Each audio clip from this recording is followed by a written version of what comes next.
আজ অনেকদিন পর টুইঙ্কেলকে নিয়ে বেরিয়েছি। সেই বিয়ে বাড়ি থেকে আসার পর থেকে মেয়েকে নিয়ে কিন্তু আর কোথাও বেরোয়নি, যেহেতু বাইরের ওয়েদার বাচ্চাদের জন্য একটুও ভালো না, তার জন্যই কিন্তু আর কোথাও বেরোয়নি ওকে নিয়ে। এই আসলাম আজকে ওকে নিয়ে একটু গ্রোসারি শপিং করতে। আমাদেরও কোথাও যাওয়া হয় না, বেবি হয়ে গেছে তাই। আর এই ঠান্ডা ঠান্ডা পড়লে তো একটু ঘুরতে যেতে ইচ্ছাই হয়, তো রথ দেখা কলা বেচা একসাথে দুটোই হবে আজ, তাই বেশি দূরে কোথাও যাওয়ার রিস্কটা নিইনি। আমাদের বাড়ির কাছেই মানে নরেন্দ্রপুরের স্মার্টে এসেছিলাম মামামের গ্রোসারি শপিং করতে। আর এখানে সে চাল ডাল যা যা লাগে সমস্ত কিছু, ওর যেহেতু হোমমেড স্যারেলাক্স বানাবো তার জন্য সবকিছু খুঁজে খুঁজে দেখছিলাম।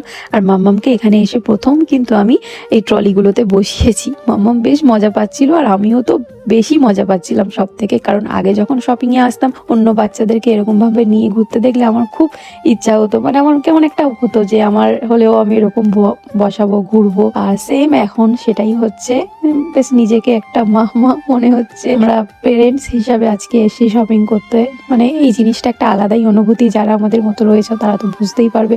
আর আমাদের যেহেতু নতুন নতুন তাই হয়তো এগুলো একটু বেশিই মনে হয়, অনেকে এগুলো আবার ন্যাকামো মনে হতে পারে, তাতে আমার কিচ্ছু যায় আসে না, কারণ আমি আমাদের ফিলিংস অনুভূতিগুলো তোমাদের সাথে শেয়ার করে থাকি সব সময়। এগুলো এবার কে কিভাবে নেবে সেটা তাদের মানসিকতার উপর নির্ভর করে, সেগুলো নিয়ে তো আমি আর কিছু বলতে পারবো না। আজকের আমাদের শপিং এর সবচেয়ে মজার বিষয়টা কি জানো?